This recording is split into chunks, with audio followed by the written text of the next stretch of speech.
Hello everyone, welcome to Vrindavan Mathura part 2 blog. চলো let's begin.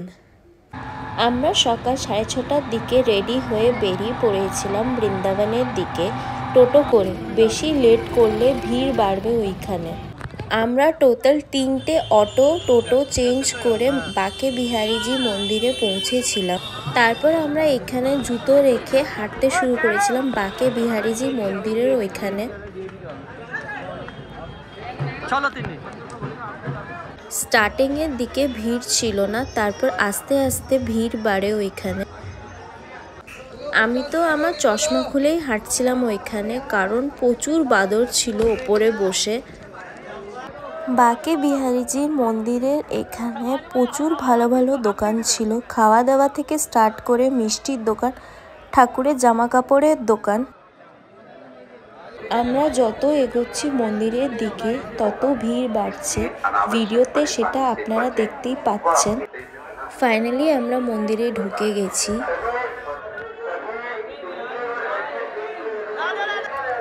Just ভিড়টা দেখুন, প্রচুর ভিড় ছিল। আমরা আস্তে আস্তে প্রবেশ করছি মন্দিরের ভেতরে।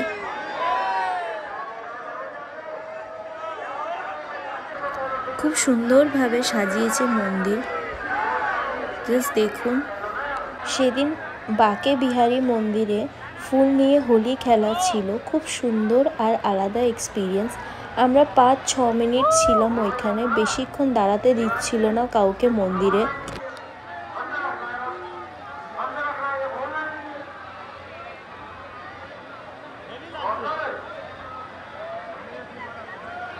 তারপর আমরা ঠাকুর দর্শন করে আস্তে আস্তে বেরিয়ে গিয়েছিলাম ওইখান থেকে।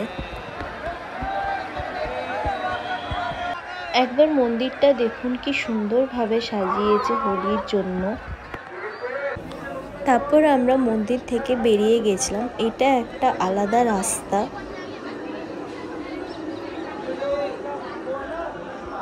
খুব সুন্দর আর আলাদা এক্সপিরিয়েন্স হোলির টাইমে বৃন্দাবনে। মন ভরে গেল বাঁকে বিহারীজিকে দেখে। তারপর আমরা ব্রেকফাস্ট করার জন্য এই দোকানে ঢুকেছিলাম। আমরা নিয়েছিলাম কচুরি আর জলেবি। কচুরি আর আলু তরকারিটা ঠিকঠাক ছিল, বাট জলেবিটা খুবই টেস্টি ছিল খেতে। তারপর আমরা বাঁকে বিহারীজি মন্দির থেকে বেরিয়ে জুতো নিলাম, দিয়ে আমরা হাঁটতে শুরু করেছি ইস্কন মন্দিরের দিকে। দেখতেই পাচ্ছেন সবাই কত এনজয় করছে রাস্তায়। এই আমরা অলমোস্ট পৌঁছেও গেছি ইস্কন টেম্পলে। আমরা জুতো জমা করে ভেতরে ঢুকেছিলাম। এই প্রথমবার আমরা বৃন্দাবনে ইস্কন টেম্পলে গিয়েছিলাম। আমাদের পুনে আর দিল্লির ইস্কন টেম্পল ঘোরা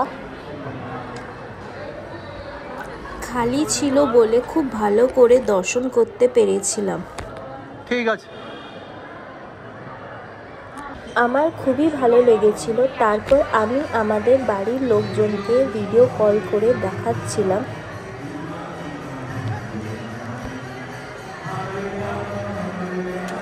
খুব সুন্দর আলাদা এক্সপিরিয়েন্স হলো আমাদের।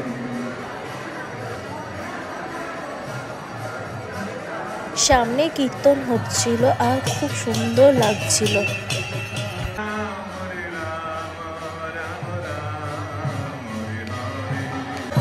দারুণ, কোনো ওয়ার্ডস নেই আমার কাছে।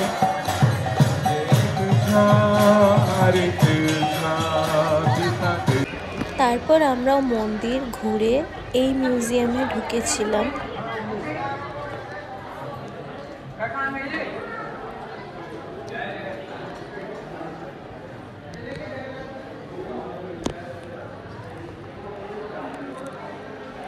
আর্টটা দেখুন কি সুন্দর, এটা ঘুরছিল অ্যাকচুয়ালি।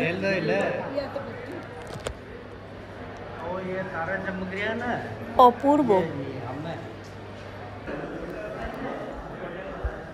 তারপর আমরা ইস্কন টেম্পল থেকে বেরিয়ে গিয়েছিলাম। ইস্কন টেম্পলের অপোজিটে একটা মার্কেট প্লেস ছিল।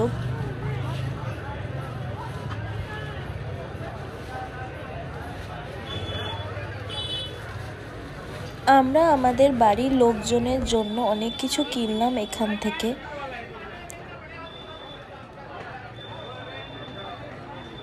তারপর আমরা এই মার্কেট থেকে আখের রস খেয়ে আমরা বৃন্দাবন পরিক্রমা করতে গিয়েছিলাম। আপনারা যারা বৃন্দাবন আসবেন, এই ইস্কন টেম্পলের অপোজিটে যে মার্কেটটা আছে একবার এক্সপ্লোর করবেন। খুব ভালো ভালো কালেকশন আছে এদের এখানে। আমরা বৃন্দাবন পরিক্রমা করার জন্য এই রাস্তাতে ঢুকেছিলাম, আর এখানে সবাই হোলি খেলতে খেলতে যাচ্ছিল। আমরাও রং কিনে ফেলেছিলাম এই রাস্তায় ঢুকে। দেখুন সবাই মজা করতে করতে যাচ্ছে, রং ছড়াতে ছড়াতে। ইভেন ছাদ থেকে লোকালসরা রং ফেলছিল। খুব ভালো লাগছিল আর খুব মজা করেছিলাম আমরা এখানে।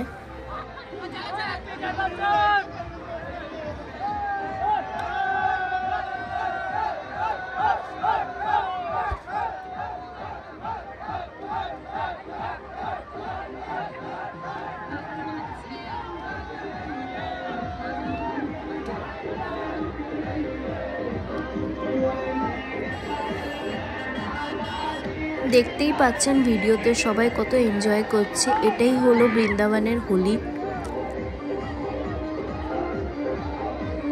তারপর পরিক্রমা শেষ করে আমরা এই জায়গাটায় এসে দাঁড়িয়েছিলাম। দেখুন সবাই কত এনজয় করছে। তারপর আমরা এই দোকানে ঢুকেছিলাম। এটা হলো বৃন্দাবনের ফেমাস দোকান ব্রিজবাসী। এখানে আমরা কিছু মিষ্টি খেয়ে তারপর ঘরের জন্য মিষ্টি কিনে মথুরার দিকে বেরিয়ে গিয়েছিলাম। প্রথমের দিকে তো আমরা কোনো অটো বা টোটো কিছুই পাচ্ছিলাম না রাস্তায়। প্রায় অনেকটা হাঁটার পর একটা অটো পেয়েছিলাম, তাও সে কিছুটা ছাড়লো আমাদের। তারপর আবার দুটো অটো চেঞ্জ করে আমরা মথুরা পৌঁছালাম। তারপর যত দিন বাড়ছিল তত বৃন্দাবনে ভিড় হচ্ছিল, তাই আমরা জলদি বেরিয়েছিলাম যাতে জলদি ফিরতে পারি মথুরাতে। তারপর আমরা এই জন্মভূমির এখানে লাঞ্চ করেছিলাম, ধোসা আর উত্তাপাম। এই দোকান থেকে লাস্সি খেয়েছিলাম যেটা খুবই টেস্টি ছিল।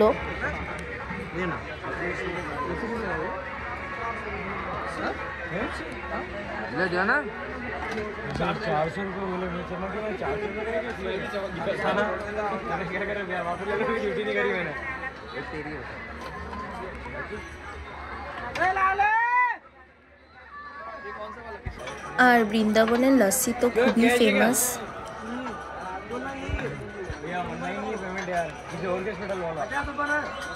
দিয়ে আমরা হোটেলে ফিরে গিয়েছিলাম। ফ্রেশ হয়ে রেস্ট নিয়েছিলাম আমরা। আমাদের সেদিনই রাত্রিবেলায় ট্রেন ছিল।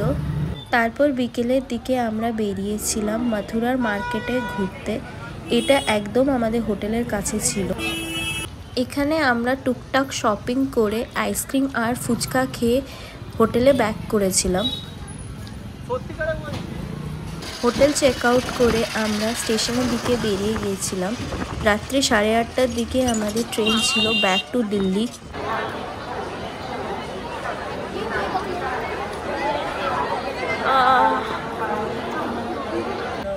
ট্রেন বিফোর টাইম চলে এসেছিল আমাদের।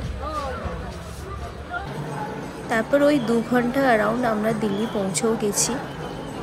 আমরা লিটারালি ছুটছিলাম এক্সপ্রেস মেট্রো ধরবো বলে, এই ভয়ে যাতে আমরা লাস্ট মেট্রো মিস না করি, কারণ দিল্লি রেলওয়ে স্টেশন থেকে দ্বারকা খুবই দূর আর এয়ারপোর্ট এক্সপ্রেসওয়ে ধরলে 30 মিনিটে দ্বারকা পৌঁছে দেয়। আমরা রাত্রি 12টার সময় বাড়ি পৌঁছেছিলাম। চলো বাই বাই, দেখা হবে নেক্সট ব্লগে খুব জলদি তোমাদের সাথে। এই ব্লগটা ভালো লেগে থাকলে please like, comment, share and subscribe to our channel.